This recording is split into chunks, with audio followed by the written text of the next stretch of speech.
الرحیم السلام علیکم ورحمۃ اللہ وبرکاتہ۔ تعریف اور شکر اس رب کے لیے ہے جس نے ہمیں پیدا کیا ہے، عقل اور سمجھ بوجھ عطا کی، برے اور بھلے کی تمیز بخشی اور ہماری ہدایت و رہنمائی کے لیے اپنے بہترین بندوں کو بھیجا۔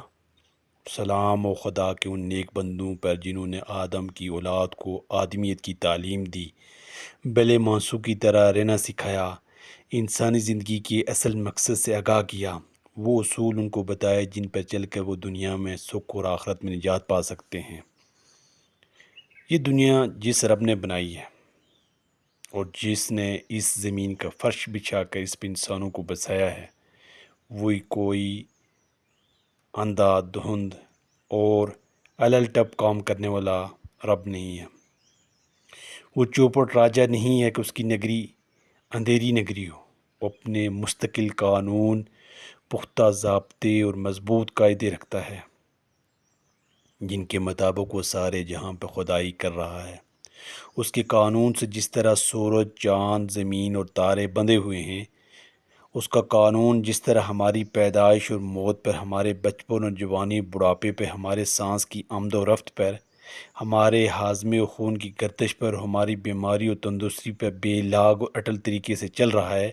ٹھیک اسی طرح اس کا ایک اور قانون بھی ہے جو ہماری تاریخ کی اتار چڑھاؤ پر، ہمارے گرنے اٹھنے پر، ہماری ترقی اور تنزل پر، اور ہماری ذاتی، قومی اور ملکی تقدیروں پر حکومت کر رہا ہے۔ اور یہ قانون بھی اتنا ہی بے لاگ اور اٹل ہے۔ اگر یہ ممکن نہیں ہے کہ آدمی ناک سے سانس لینے کے لیے بجائے آنکھوں سے سانس لینے لگے، اور معدے میں کھانا ہضم کرنے کے بجائے دل میں ہضم کرنے لگے، تو یہ بھی ممکن نہیں ہے کہ رب کے قانون کی روح سے جس راہ پہ چل کر کسی قوم کو نیچے جانا چاہیے وہ اسے بلندی پہ لے جائے۔ اگر آگ ایک کے لیے گرم اور دوسرے کے لیے ٹھنڈی نہیں ہے، تو برے کرتوت بھی جو رب کے قانون کی روح سے برے ہیں، ایک کو گرانے والے اور دوسرے کو اٹھانے والے نہیں ہو سکتے۔ جو اصول بھی رب نے انسان کی بھلی اور بری تقدیر بنانے کے لیے مقرر کیے ہیں، وہ نہ کسی کے بدلے بدل سکتے ہیں، نہ کسی کے ٹالے ٹل سکتے ہیں، اور نہ ان میں کسی کے ساتھ دشمنی اور کسی کے ساتھ رائت ہی پائی جاتی ہے۔ رب کے قانون کی سب سے اہم دفعہ یہ ہے کہ وہ بناؤ کو پسند کرتا ہے، تعمیر کو پسند کرتا ہے، فساد اور بگاڑ کو ناپسند کرتا ہے۔ رب اپنی زمین کا انتظام کس کو دیتا ہے؟ مالک ہونے کی حیثیت سے اس کی خواہش یہ ہے کہ اس کی دنیا کا انتظام ٹھیک کیا جائے، اس کو زیادہ سے زیادہ سنوارا جائے، اس کے دیے ہوئے ذرائع، اس کی بخشی ہوئی قوتوں، اس کی قابلیتوں کو زیادہ سے زیادہ بہتر طریقے سے استعمال کیا جائے۔ وہ اس بات کو ہرگز پسند نہیں کرتا،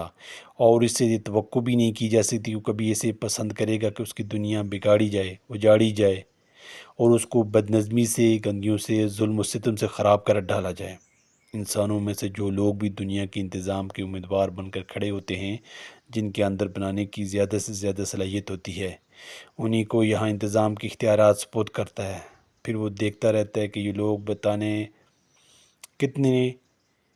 اور بگاڑتے کتنے، بناتے کتنے ہیں، بگاڑتے کتنے ہیں۔ جب تک ان کا بناؤ ان کے بگاڑ سے زیادہ ہوتا ہے، کوئی دوسرا امیدوار ان سے اچھا بنانے والا، ان سے کم بگاڑنے والا میدان میں موجود نہیں ہوتا۔ اس وقت ان کی ساری برائیوں اور ان کی تمام قصوروں کے باوجود دنیا کا انتظام انہی کے سپرد رہتا ہے۔ مگر جب وہ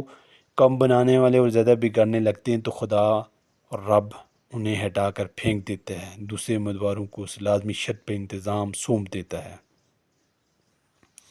یہ قانون بالکل ایک فطری قانون ہے۔ آپ کی عقل گواہی دے گی کہ اس کو ایسا ہی ہونا چاہیے۔ اگر آپ میں سے کوئی شخص کوئی باغ ہو اور اس کو ایک مالی کے سپرد کر دے، تو آپ خود بتائیے کہ اس مالی سے اولین بات کیا چاہیں گے؟ باغ کا مالک اپنے مالی سے اس کے سوا اور کیا چاہ سکتا ہے؟ کہ اس کے باغ کو بنائے، نہ کہ خراب کر کے رکھ دے۔ وہ لازماً یہی چاہے گا کہ اس کے باغ کو زیادہ سے زیادہ بہتر حالت میں رکھا جائے، زیادہ سے زیادہ ترقی دی جائے، اس کے حسن میں، اس کی صفائی میں، اس کی پیداوار میں زیادہ سے زیادہ اضافہ ہو۔ جس مالی کو وہ دیکھے گا کہ وہ خوب محنت سے جی لگا کر، سلیقہ اور قابلیت کے ساتھ اس کے باغ کی خدمت کر رہا ہے، اس کو بری ذات کے درختوں، جاڑ جنکار سے صاف کر رہا ہے، اور اس میں اپنی جدت اور جدت سے عمدہ پھلوں اور پھولوں کی نئی نئی قسموں کا اضافہ کر رہا ہے، تو ضرور ہے کہ اس سے خوش ہوگا، اسے ترقی دے گا، اسے لائق، فرشناس، خدمت گزاری، مالی کو نکالنا کبھی پسند نہ کرے گا۔ لیکن اس کے برعکس اگر وہ دیکھے کہ مالی نالائق بھی ہے، کمزور بھی ہے، جان بوجھ کر یا بے جانے بوجھے اس باغ کے ساتھ بدخوائی کر رہا ہے، سارا باغ گندگیوں سے اٹا پڑا ہے، روشنیاں ٹوٹی پھوٹ پڑی ہوئی ہیں، پانی کہیں بلا ضرورت بہہ رہا ہے، کہیں کتے کے کتے سوکھے چلے جا رہے ہیں، گھاس پھونس اور جھاڑ جھنکار بڑھتے چلے جا رہے ہیں، پھولوں اور پھلدار درختوں کی بے دردی کے ساتھ کاٹ کاٹ کر اور توڑ توڑ کر پھینکا جا رہا ہے، اچھے درخت مرجھا رہے ہیں اور خاردار جھاڑیاں بڑھ رہی ہیں۔ تو آپ خود ہی سوچئے کہ باغ کا مالک ایسے مالی کو کیسے پسند کر سکتا ہے؟ کون سی سفارش، کون سی عرض و معروض بستہ التجائیں اور کون سی آبائی حقوق یا دوسرے خود ساختہ حقوق کا لحاظ اس کو اپنا باغ ایسے مالی کے حوالے کرے رہنے پہ آمادہ ہو سکتا ہے؟ زیادہ سے زیادہ رعایت بس اتنی ہی تو کر لے گا کہ اسے تنبیہ کے طور پہ ایک موقع دے دے، مگر جو مالی تنبیہ پہ بھی ہوش میں نہ آئے اور باغ کو اجاڑے میں ہی چلا جائے، اس کا علاج اس کے سوا اور کیا ہو سکتا ہے کہ باغ کا مالک کان پکڑ اسے نکال باہر کرے اور دوسرے مالک اس کی جگہ رکھ لے۔ دیکھیں، سب سے زیادہ باغ کے انتظام میں جب طریقہ اختیار کرتے ہیں خدا، جس نے اپنے رب نے اپنی اتنی بڑی اور زمین اتنے سامان کے ساتھ انسانوں کے حوالے کی ہے، اتنے وسیع اختیارات ان کو اپنے دنیا اور اس کی چیزوں میں دیے ہیں، آخر اس سوال کو نظر انداز کیسے کر سکتا ہے؟ کیا آپ رب کی دنیا بنا رہے ہیں یا اجاڑ رہے ہیں؟ آپ بنا رہے ہیں تو کوئی وجہ نہیں کہ آپ کو مخواہ مخواہ ہٹا دیں، لیکن اگر آپ بنائیں کچھ نہیں اور اس کے عظیم الشان باغ کو بگاڑتے اور جاڑتے چلے جائیں، آپ نے اپنے دعوے میں، اپنی دانست میں خواہ کیسی ہی زبردست من مانی بنیادوں پر قائم کر رکھی ہو، وہ اپنے باغ پہ آپ کے حق کو تسلیم نہیں کرے گا۔ کچھ تنبیہات کر کے سنبھلنے کے دو چار موقع دے کر آخرکار وہ آپ کو انتظام سے بے دخل کر چھوڑ دے گا۔ اس چیز کو سمجھیں اور زندگی کو حسن کے ساتھ آگے لے کے چلیں۔ اللہ کی توفیق سے ممکن ہے۔ والسلام۔